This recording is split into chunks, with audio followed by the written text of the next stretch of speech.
Mwiriwe neza, mwaramutse muraho bitewe n'aho buri umwe udukurikiye aherereye. Twagarutse nanone na wa mutumirwa wacu, mwite Emi, mwite Dazo, mwite Akimana, mwite Manudi, na rya rindi mukunda naryo muri mwite uyu munsi rero araje atubwira ibindi bintu agiye kudusangiza. N'ubundi ni kwa kundi kwacu ko gusigasira umuco, dushimira abantu bari kuduha amakomenti meza, feedback, bari kwifuza ko baza tujoininga, ni karibu. Ubwo nanone ntimwibagirwe kakarenki kacu mugashyiremo kuri stati zanyu, mugasharinga mu magurupe, subscribing ntimwibagirwe, comment dizo dukeneye cyane. Nuko kagira inkuru rero Emi. Akoze cyane umuntu wo kwibara. Uyu munsi dufitiye iki noneho? Uyu munsi ngarutse kuri wa muco nyarwanda wacu no kugira ngo dukomeze guharanira gusigasira indangagaciro n'umuco na kirazira by'igihugu cyacu, kugira ngo hato utazaduca mu myanya y'intoki ugasanga aho kugira ngo tube twawusigasira tutazisama twasandaye. Kuko umuco nyarwanda buriya nkuko nabigarutseho kenshi cyane nawo umusingi w'igihugu cyacu. Yego. Iyo hiyongerewe indangagaciro na kirazira noneho bakarusha kurushaho, ndetse no gusigasira ibirango by'igihugu. Buriya muri rusange dutegetswe gukunda igihugu cyacu kuko niyo ndangagaciro ya mbere. Igihugu uko cyaba kimeze kose, cyaba ari ubutayu, cyaba gikennye, cyaba gikize, dutegetswe gukunda igihugu cyacu uko byagenda kose. Niyo mpamvu bavuga ngo urukundo rw'igihugu cyawe, urukundo nyarukundo ni urwo ukunda igihugu cyawe. Ni nacyo ntekereza batwigisha iyo dutangiye kwiga mu mashuri yisumbuye. Buriya umwana ntabwo yakura utamwigishije kugira ngo akunde igihugu cyamubyaye. Uko cyaba kimeze kose ugomba gukunda igihugu cyakubyaye. Yego. Ugakunda indangagaciro zikiranga, ugakunda ibirango byacyo, ukubaha umuco wacyo ndetse na kirazira n'ururimi rwacyo. Ugize neza, uvuze ibirango ndabyibuka. Ubu ngubu ni bitatu, ariko wenda nibyo umenya ari ibingibi ibituzi bitatu nyine: ikirangantego, indirimbo yubahiriza igihugu, idarapo. Menya byaraje nyuma hari ubwigenge, ndakeka nyuma ya independence. Niko nandi gutekereza. Noneho aho uhise unyinjiza mu bindi, kubera twe turi gushaka amateka. Yego, n'ibyo gihe n'igihe cy'amateka, ariko tuba dushaka mbere yaho. Yaba kera, dusigaye tuvuga kera wagira ngo natwe turi abakurambere. Ariko tugenda ducukumbura, niko tugenda tumenya byinshi. Kera ndumva mu birango, mu gitaramo, ibyo bavuga guterana ubuse n'ibiki, no gutebya, hazagamo ibintu by'imigani, n'imigani migufi. Ahubwo icyo kintu nakinyibukije. Ndibuka kera iyo twabaga dutegereje ko bahisha, umuntu yacaga umugani, story muri iki gihe ugasakuza cyane. Nta guciye mu ijambo. Kiriya twabaga twicaye ugasanga turi kumwe na sogokuru, yicaye hariya arimo yifitiye umukuzo yawicariye, arimo arisomera akago k'akanyarwanda rwose kameze neza, cyangwa agacuma k'amarwa. Hari aho ngaho natwe turi hafi ye tumutegaza amatwi ibiganiro ari kutuganiriza. Yego. Nyamuneka kaba kamaze kumugeramo byabaga ari akarusho, kuko niho yivaga imuzi n'imuzingo, ugasanga rwose atuganirije amateka ya kera. Ariho natwe ibingibi tubivana buri ibyo tutize mu ishuri, tuba twarabikuye kuri ba sogokuru na ba nyogokuru. Hari igihe rwose umusaza yicaraga kumva ducire nk'umugani mugufiya, cyangwa se w'umugenurano, ukumva aratubwiye ati, ukumva rwose arihanganye aratubwiye ati umwami udahuga ntahaka. umwami udahuga ntahaka. ngo umwami udahuga ntahaka. noneho njye nkabyibazaho byinshi cyane. nahitaga nibazaho byinshi, nakunze gukora ndi umuntu wibaza cyane, nkunda kwibaza byinshi ndetse na n'ubu ndakibaza. iyo ntuje nicaye ni njyenyine hari ubwo nibaza byinshi cyane. nkamusobanurira sogokuru umwami udahuga ntahaka bishatse kuvuga iki? yego. sogokuru akambwira ati buriya ikintu bisobanuye umwami udahuga, guhuga ni ukuvuga bituruka ku nshinga yitwa guhuga, cyangwa se kwirengagiza, cyangwa se kwijijisha. kuvuga ngo guhuga ni ukwirengagiza ibintu runaka ubibona. kuba uhuze, kuba ufite ibintu uhugiyemo, yumva niba hari ibintu uhugiyemo nta kindi kintu cyagera gute cyakuvangira hagendewe mu byo urimo. umwami udahuga rero ngo ntahaka. guhaka nabyo ngo ntagira ngo usobanurire no guhaka kugira ngo tuze kubihuza, noneho ube wabyumva neza mu buryo bwivuye muzingo. guhaka ni ukugira ubuhake. ubuhake ni ukuvuga ngo abantu bakubereye abagaragu. kera babyitaga nyine kuba uri gushaka ubuhake ni ukuba ufite umuntu uguhagarariye, ukumenyera byose, ufite ubuzima bwawe mu biganza, ugutunze. ariko igihe runaka akazagira gute, akazakugororera, akazakugabira, akazakugororera. ibyo byose ni ibintu bijya gusa. umwami rero udahuga ngo ntahaka, kuvuga ngo umwami utaragiraga ibyo yirengagiza ntabwo bashobora kubona abagaragu benshi. ndetse twanabihuza wenda no mu zindi nzira. turebe yenda, reka tugende nko mu bakoresha b'iki gihe, abakoresha b'akazi. mu kazi runaka kuvuga ngo umukoresha utagira ibintu yirengagiza, utirengagiza. urabona buriya nanone ndakurizaho ku wundi mugani umwe, aho bavuga bati ntazibana zidakomanya amahembe. aho bavuga bati ukosa nukora. sibyo?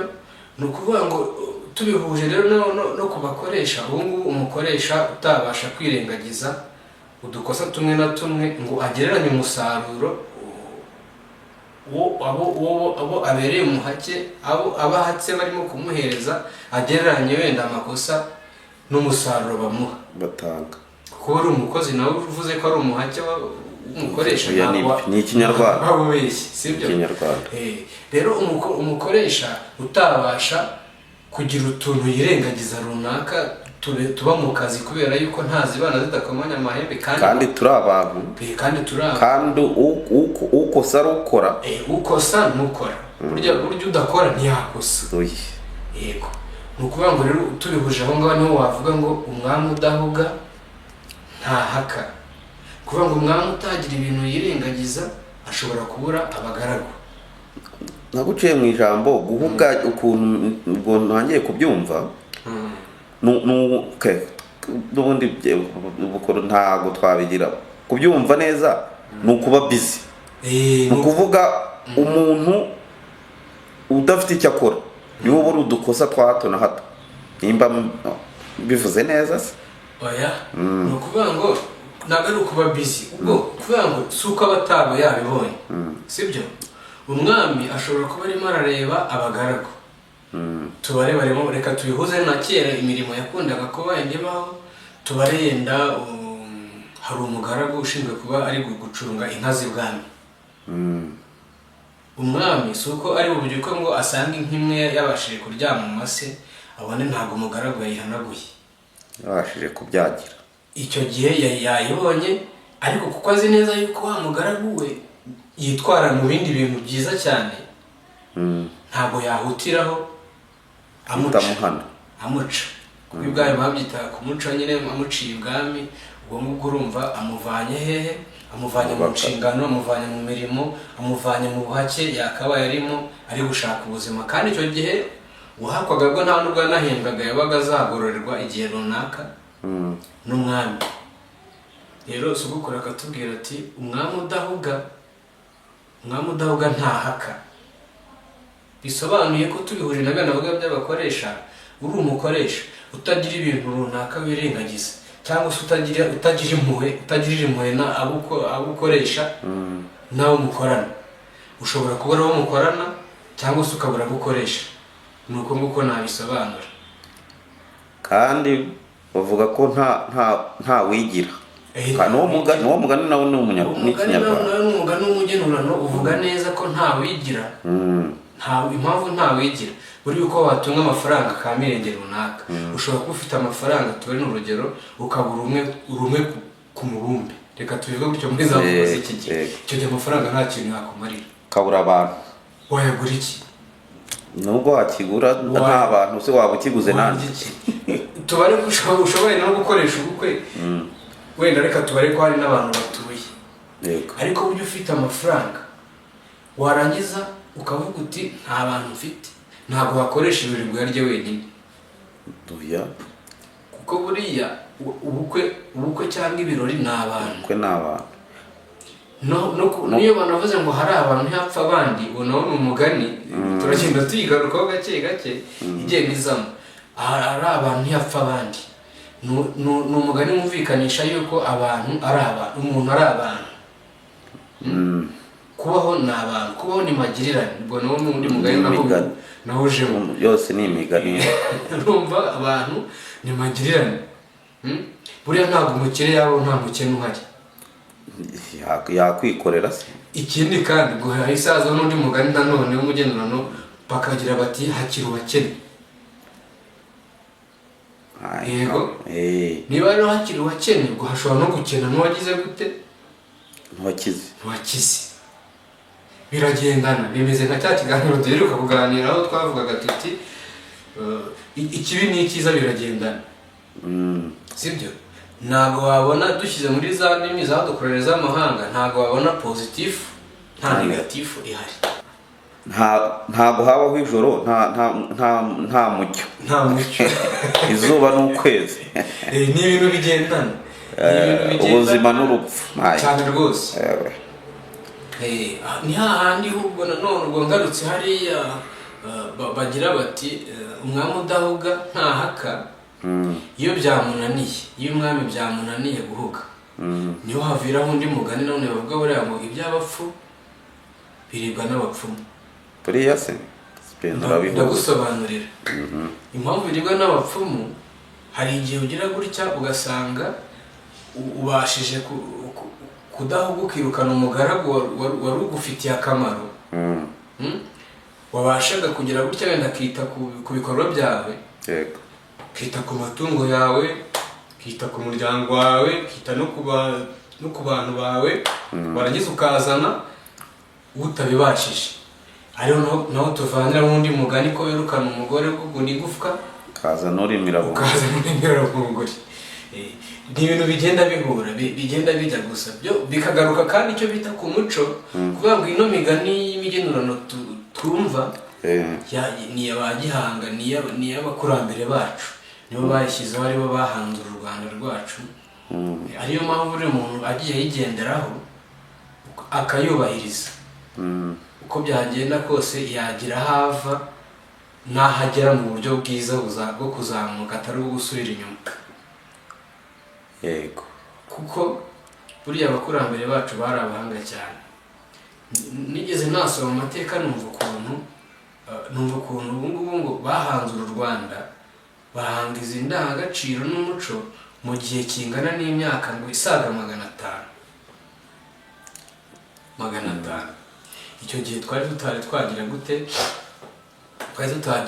twari twazirwa n'aba ngaba badukoroneje biyo ngiyo.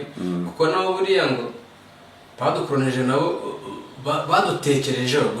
Ndi kwigarukaho cyane kuko n'ubundi yenda n'ibihugu by'abaturanyi nabyo yenda byarakoronejwe, ariko by'umwihariko twebwe buriya ngo batumazeho imyaka 100. batekereza uburyo bazaza. Imyaka 100 niyo bamaze badutekereza kugira ngo basenye indangagaciro, basenye umuco na kirazira, basenye ibirango byacu. Ibyo bamaze iyo myaka 100 kuko numva hari ngo baratangiye mu 1800 na 1994 niba nibuka neza, 1800 na 1994, ku buryo 1994 aribwo baje bagira gute, aribwo baje batuba amacakubiri. umugambi wabo baje kuwunoza batujyana hano hantu hatuzaniye akaga ka jenoside yakorewe abatutsi yo muri 1994. urumva ndabyibuka ukuntu abisomye ngo baza uwa mbere baje bamutumye yambukiye ngira ngiriya za Nyamasheke, bamusubiza inyuma bamurasa imiheto, bamutera amacumu kandi yari yitwaje imbunda. ubwo ni muri iyo myaka y'icyo gihe bagiye bakamara imyaka 100 kugira ngo batwigeho. aho yagiye asubira yabwira abantu bati abantu bo mu Rwanda batandukanye n'abandi bantu, abantu ushobora kurwana bakarwanisha gakondo bakaba baguhiga ntabwo basanzwe. urumva ubwo turi kugaruka kuri wa muco, turagenda dukoma yombi turasa hirya no hino kuko byose ni umuco n'ubundi tugambiriye, cyane cyane yuko iki kiganiro nta kindi cyashyiriweho. ibiganiro byacu bigomba kugaruka ku muco, bikagaruka ku ndangagaciro, bikigisha abaturarwanda, bikigisha barumuna bacu, cyane cyane ariho naho hagomba gushyirwamo imbaraga cyane nk'uko twagiye tubigarukaho, bigambiriye kugira ngo tugandukire umuco w'igihugu cyatubyaye no gusigasira indangagaciro zacyo na kirazira no kubaha ibirango. ndakumva.